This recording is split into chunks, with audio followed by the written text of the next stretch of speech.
Каналға қош келдіңіздер. Лайк басып, пікір білдіруді ұмытпаңыздар. Бүгін ғаламдық қалпына келу күні. Кеше бойымызға сіңген терең ғарыштық энергия бүгін тәннің ішкі құрылымына баяу бейімделіп жатыр. Бұл жан мен тәннің арасындағы үнсіз келісім сәт. Сондықтан су ішу жай қажеттілік емес, ол энергияның өткізгіші. Ғалам мен адам арасындағы тірі көпір. Су көбірек ішіңіздер. Қазіргі сәтте жерге 7 қабат энергия түсіп жатыр. Кемпір қосақ іспеттес 7 түспен өрілген киелі ағым. Әр қабат жаратқаннан таралған заңдылық. Әр түс өткен ғұмырлардың естелігі. Бұл энергия тұла бойды ауырлатып, ескі іздерді қозғалысқа келтіреді. Кейін жүректі жылытып, сананы тазартады. Ауырсыну жаза емес, еске түсіру. Өткен өмірлердің, ұмыт қалған анттардың, аяқталмаған сабақтардың белгісі. Ғарыш заңдылығы бойынша дәл осы сәтте ауа қабаттары өзгеріп жатыр. Атмосфера тек физикалық тұрғыда емес, рухани тұрғыда да жаңаруда. Сондықтан тыныс бұрынғыда емес, ол енді ақпарат тасымалдаушы. Таза ауада жүру, жер анамен қайта үндесу, архетипті жадыны ояту. Бүгін ертең таза ауада жүріңіз. Бұл үдерісте архангел дәрежесіндегі рухтар мен жоғарғы ғаламдық періштелер белсенді қатысуда. Михаил ескі байланыстарды қиюда. Рафаил тән мен жанды емдеуде. Гавриил жаңа өмірдің үнін жеткізуде. Урил санаға нұр құйып ақиқатташуда. Олар көзге көрінбейді, бірақ жүрекке сезіледі. Қазір адам мен жануар табиғатының өзі энергияға қарай өзгеріп жатыр. Инстинкт санамен, тән рухпен қайта бірігуде. Жабайылық емес, табиғи даналық орнауда. Бұл эволюцияның жаңа бұрылысы. Көп жан дәл қазір ескі өмірлерін тастап жатыр. Ескі қорқыныштар, бөгде адамдар басқаның тағдырларымен өмір сүру. Енді олар жаңаша өмірге қадам басуда. Өз жанының арманы мен өз жүрегінің үнімен. Бұл жол жеңіл емес, бірақ шын. Өзіңіз қалағандай өмір сүру кезеңі басталды. Сондықтан тәніңізге көмектесіңіз. Жеңіл ас ішіңіз, көп су ішіңіз, таза ауада жүріңіз. Өйткені сіз жай ғана адам емес, сіз ғаламның есіне түсіп жатқан бөлшегісіз. Жерге адам кейпінде түсер сәтте рух тазалану күйін өткізеді. Бұл тазалану су арқылы жүзеге асады. Өйткені су тек физикалық элемент емес, ол ғалам мен жер арасындағы ұлы өткізгіш. Өлшемдер арасындағы шекараны ерітетін бастапқы орталық. Адам баласының жаратылысы кездейсоқ емес. Ана құрсағындағы сулы кеңістік. Бұл жоғарғы әлемдердің заңдылығының жердегі көрінісі. Рух жерге тікелей түспейді, ол алдымен су арқылы жұмсарып, жан формасына өтеді. Су рухты жанға айналдыратын алғашқы матрица. Ғаламдық воплощение сәтінде су сананың күзетшісі қызметін атқарады. Алдыңғы ғұмырлардың барлық іздері, тәжірибелері мен естеліктері санадан өшіріліп, жерлік уақытқа бейімделу басталады. Бұл ұмтылу, жаза емес, қайта таза бастау қарқыны. Өйткені бүкіл өткен воплощенияларды еске сақтау адамды есінен ауыстырады, санаңыз көтерілмейді. Сол себепті сіз басынан сабағыңызды өту үшін су арқылы жадыңызды ғалам толық өшірді. Неге бала суда дамиды?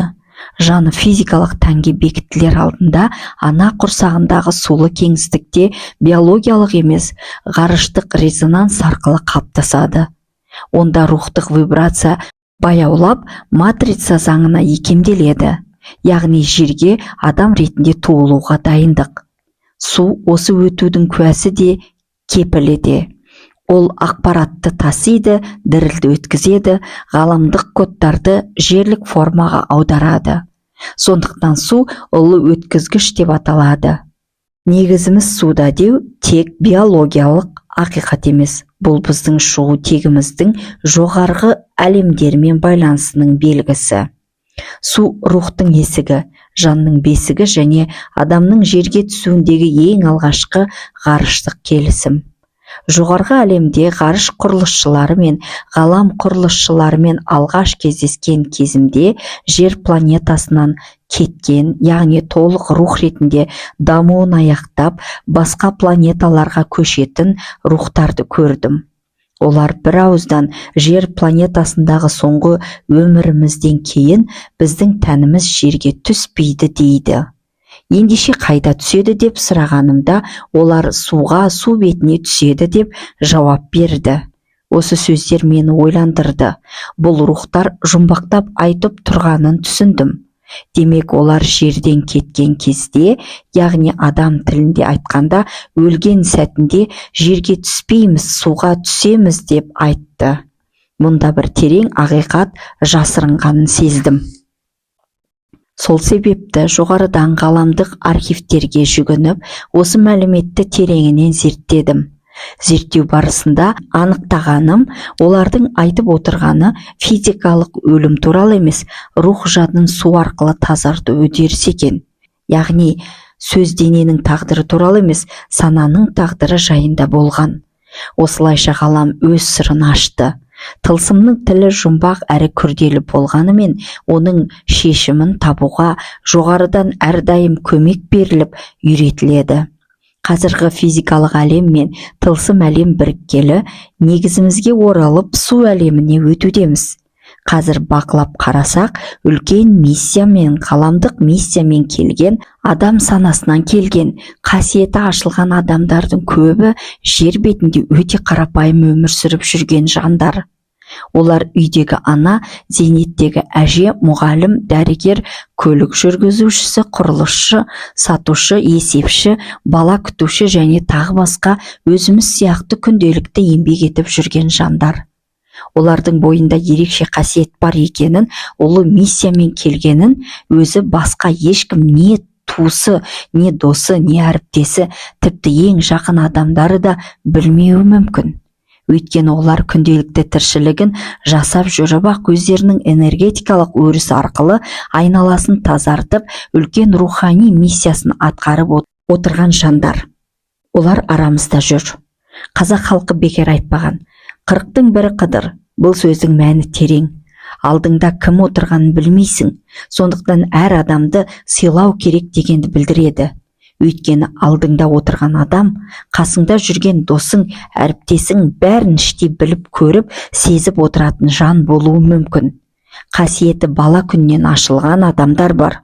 Олар әуелі бастан-ақ көп нәрсені түсініп байқап жүреді, бірақ оны әрдайым жария етпейді. Кейбір жандар күнделікті тіршілігін жасап жүріп-ақ, өздерінің энергетикалық өрісі арқылы айналасын тазартып, үлкен рухани миссиясын үнсіз атқарып отырады. Олар жарияға жар салмайды, дабыл қақпайды. Құдайдан берілген қасиетті өз мүддесіне емес, адамзаттың игілігіне жұмсайды. Сондықтан таңғалмаңыз. Қасыңызда жүрген әріптесіңіз, досыңыз, жолдасыңыз немесе бауырыңыз бір күні ерекше қасиетке ие екенін танытуы мүмкін. Өйткені қазір ғалам адам баласының ішкі мүмкіндігін, қасиетін біртіндеп ашып жатқан кезеңде. Неге қазір көптеген адамдар өзінде қасиет бар екенін ашып айтпай жасырады? Себебі олардың айналасындағы адамдардың бәрі бірдей оны түсіне бермеуі мүмкін. Егер біреудің бәрін іштей біліп сезіп отыратынын аңғарса, кей адамдар қорқып алшақтай бастайды. Сондықтан көптеген биік рухтар үндемей-ақ өз миссиясын тыныш түрде атқарып жүре береді. Олар дабырақ қумайды, өзін көрсетуге ұмтылмайды. Бұл адамдардың интуициясы өте мықты дамыған. Олар көп нәрсені көріп, сезіп, алдын ала байқап отырады. Көп адамның ниетін, әрекетін іштен сезіп қоятындықтан артық сөз айтпай, өз ішкі әлемінде үндемей жүруді жөн көреді. Сіз де солай бәрін біліп үндемей сезіп қоятын кездеріңіз бола ма? Алайда қазіргі уақыт ерекше кезең. Жоғарғы әлемнің айтуынша бұл жаңа матрица кезеңі. жүрекпен өмір сүретін, интуициясы дамыған адамдардың уақыты. Бұл кезеңде адамның ішкі сезімі, жүрек дауысы мен шынайылығы алдыңғы орынға шығады. Назарларыңызға рахмет.